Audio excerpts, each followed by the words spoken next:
Hey everyone! In this video, I'm going to show you how to install Stremio on iOS in a quick and easy way.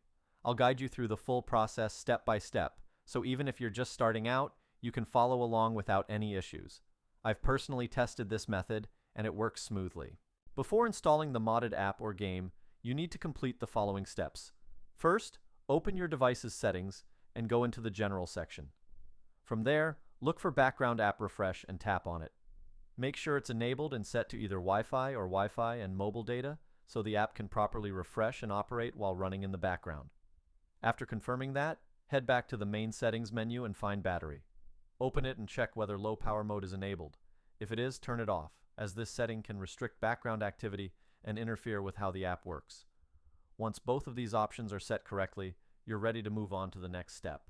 Now open your preferred browser and navigate to modfio.com.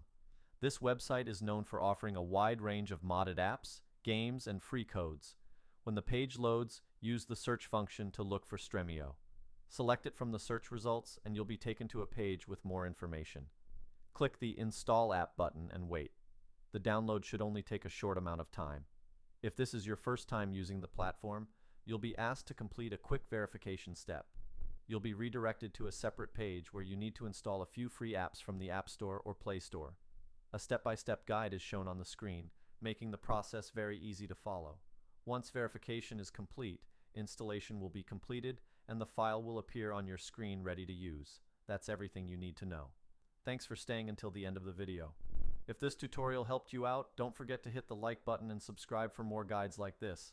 If something didn't work or you have any questions, leave a comment below and I'll try to help as best as I can. Thanks again, and I'll see you in the next one.